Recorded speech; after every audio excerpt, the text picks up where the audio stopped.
परंतु आज अपने पिता के अनुरोध पर आपके समक्ष में फिर से आए हैं अपने आजी के प्रति और कुछ बातें बताने के लिए। समस्त लोग हमारे शास्त्र बतलाते हैं कि कोई भी स्त्री के संसार में 3 पुरुष सदा ही रहता है। हर स्त्री की जिंदगी में 3 पुरुष रहता है। वो स्त्री जब कन्या रहती है तो उनका पिता उनका साथ देता है। ये पहला पुरुष है। विवाह संस्कार के पर्याप्त वो स्त्री का रक्षा करने वाला उनका पति होता है। ये दूसरा। और तीसरा वो होता है जो उनका संतान, उनका पुत्र। परंतु हमारे आजी इतने ही भाग्यशाली है कि 3 पुरुष नहीं 4 पुरुष इनके जीवन में है। और चौथा आपके सब सन्मुख है उनका पोता। पहला उनका पिता, फिर उनका पति, फिर उनका पुत्र और उनका जितना ही पोता है, उनका जितना ही नाती है, ये चौथा पुरुष भाया इस महान स्त्री के जीवन में है। हमारे शास्त्र यह भी बताते हैं कि किसी भी स्त्री जो इन 3 और हमारे आजी के ख्याल से 4 ये पुरुष को जो सेवा में लीन रहते हैं, इनका रक्षा करते हैं, स्वयं अंत में सदगति को प्राप्त करता है। हमारे आजी 8 पुत्र 3 कन्या को जन्म दिया। गरीब से अपने पुत्र अपने संतान को बड़े किए, शिक्षा दिए और उनका फरमान आपके सन्मुख है। हमारे आजी ने हमारे दादा बताया गर्भवती होने पर लकड़ी को काटकर घोड़े को बनाए थे पीजी में। ये बात तो हम नहीं जानते क्योंकि हमारी पैदाइश इस देश में हुआ, परंतु अगर विश्वास है कि हमारे आजी कोई स्वार्थी व्यक्ति नहीं। हमारे आजी अपने जीवन में अपने लिए कभी कुछ नहीं मांगे। ये सत्य बात है। कोई से किसी प्राणी से पूछिएगा, सदा ही अपने पुत्र की खुशी के लिए प्रार्थना करते हैं। ठीक है। और जबकि हम उनके पास आए, उनसे बताएं कि हम पुरोहित का काम करना चाहते हैं, तो हमारे आजीष जी ने हमारे लिए भी एक प्रार्थना किए थे कि हमारे पुत्र पे विद्या इत्यादि बढ़ते रहे। हमको वो दिन अभी तक की ख्याल है। यही दिन हमारे आजी ने कहा था कि ये जो टीवी हम देखते हैं इसको बंद कीजिएगा। हम केवल 4-5 साल के थे क्योंकि हमारे माता पिता सदा ही 2 काम किए हैं जीवन में, एक काम नहीं 2। इसलिए हमारे आजी ने स्वयं हमको पाले। आजी ने स्वयं भोजन हमको खिलाया और इस समय हमारे आजी के साथ में बिताने के समय हम सदा ही रामायण का पाठ को श्रवण करते थे। श्री कृष्ण भगवान का जो VHS जो वीडियो है उसको हम श्रवण करते थे छोटे पर। इसलिए कंसा का जब वध हुआ, श्री कृष्ण का आलेख जो लीला है, ये पंडित अमीर महाराज इसलिए ही जानते हैं क्योंकि हमारे आजी ने ये शिक्षा हमको प्रदान की है। अगर आप किसी ऐसे व्यक्ति में से अगर आप आजी आता है तो यह शिक्षा अवश्य लेना कि अपने पुत्र और अपने पौत्र इत्यादि में वो संस्कार ही भरना कि अंतिम समय अगर आए तो आपका पुत्र भी, आपका नाती पोता भी धर्म के मार्ग पर चल के और क्रियाक्रम ऐसे ही करे विधि अनुसार। क्योंकि भविष्य में हमारे अंतिम क्रिया कौन करेंगे ये तो हम नहीं जानते, परंतु ये तो हम जानते हैं कि जैसे हमारे आजी अपने पुत्र अपने वंश में संस्कृति को बढ़ाए, हम भी ये कोशिश करेंगे। आप भी कोशिश कीजिएगा। मैंने कल भी बतलाए थे कि हर व्यक्ति का जो प्रार्थना है, मन में जो प्रार्थना है, भगवान अवश्य ही सुनता है।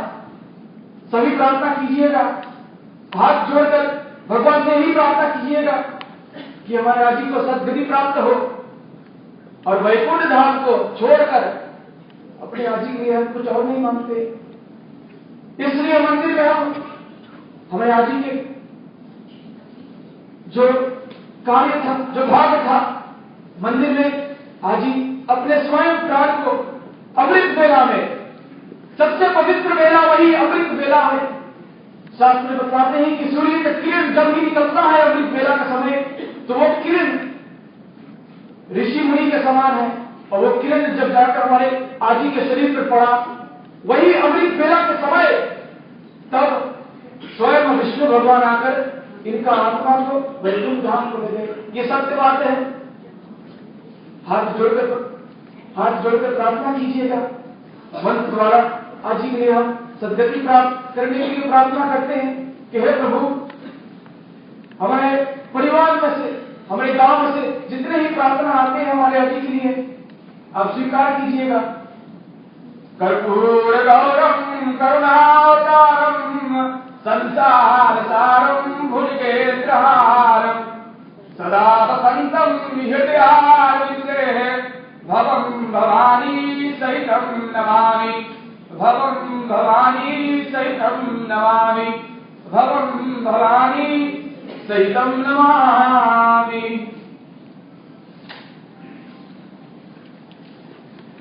कहते हैं कौन से वो चीज है जो यहाँ नहीं मिलती। सब कुछ मिल जाता है लेकिन माँ नहीं मिलती। सभी का कर्जा आप भर सकते हो लेकिन माँ का कर्जा कभी नहीं। तो इसलिए मैं हमेशा कहता था कि अम्मा, आपका 7 जन्म में भी मैं आपका कर्जा नहीं भर सकता हूँ। श्रोताओं, मैंने अपने घर पर कहा था कि हमारे माता जी के पास ढेर बेटे हैं। अब जैसे जिनकी समझ है आप समझिएगा। मुंह बोला बेटा, और मुंह बोला बेटा में एक बेटा यहाँ का है, इस देश का। उनका नाम पहले अंग्रेजी नाम था, बाद में उनका नाम मैंने हिंदी नाम दिया, नाम भीम कुमार। और भीम कुमार आओ यहाँ दिया, आओ। ये बहुत अच्छा हमारे भाई है, ये बहुत अच्छा। और अम्मा को हमेशा माँ कहते रहे। ये बहुत ही मिलनसार है। जब हम बेलकुमा जाते रहे 2 हफ्ता के लिए, तो हमारे घर पर ये था। तो ये हमारे सगा भाई से भी बढ़कर मैं करूंगा। तो यदि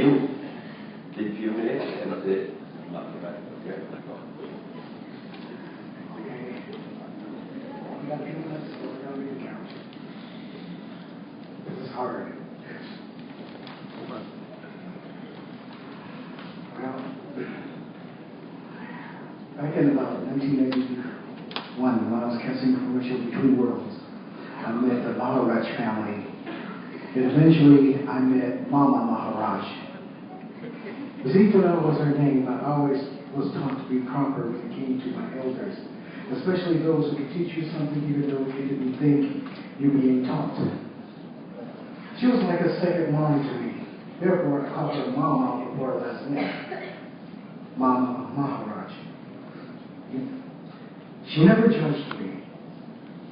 She took me under her wing and tried to teach me a little bit of Hindi.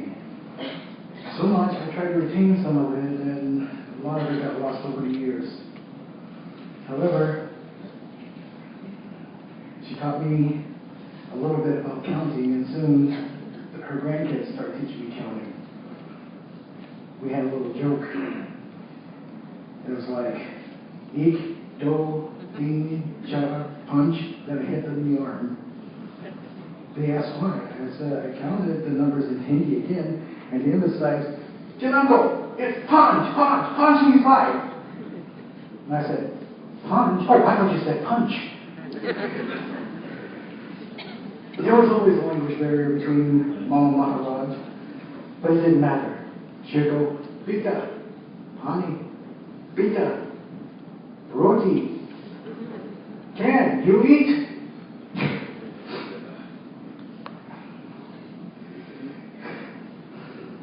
When she was in the hospital the first time, I was told she called my name.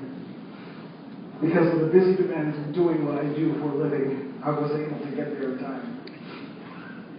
But this last time around, when she went in, I was asleep. I thought I heard Ricky scream, "Get here, Uncle." And then I woke up, and I didn't know what here was. And then the morning I was on Facebook, Rakesh told me that she was in hospital. And he told me she was the Center General. I mean, there was like tons of obstacles got in my way. I mean, the train broke down, I missed the connecting bus. I left my wallet on the train and I was lucky to get it all back. I mean, even in the parking gates going at the center, they wouldn't let me in. So then they asked me a familiar question, and I was saying, not this time. I'm not gonna let Mom down. Mom wants to see me. So they asked me a family question, and I was granted access. Despite her condition, she still smiled at me, and she asked, did I eat protein? She held my hand for a little bit, and then Joyce's wife gave me protein like Mama asked. I stayed until she was asleep. That day I left the hospital, I felt her kind spirit smiling down on me. Every time she sees me, she's smiling. With all the trouble that she goes through her whole life, she's smiling. I had planned to go to see her again, but it was not meant to be.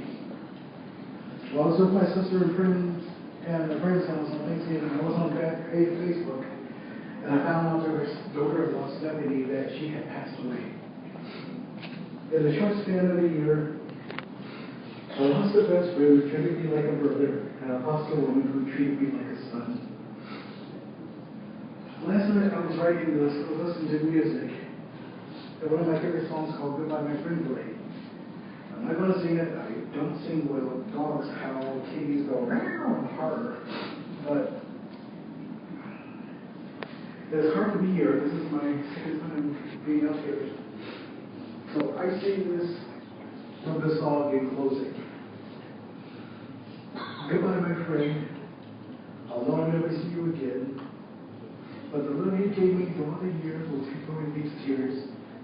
I'm okay now. Goodbye, my friend. Life is so fragile and love so pure. We can't hold on, but we try. We watch how quickly it disappears, and we never know why. But I'm okay now. Goodbye, my friend. You can go now. Goodbye, my friend. In closing, I've come to learn to say, goodbye seems so final. I mean, because she's always in spirit. She's always in memory. She's always in our heart. We never say goodbye. So, Mama, I'm going to tell you, I'm going to say goodbye. I'm just going to say see you later. We'll meet again. Your family, your friends, we will all meet again. Thank you.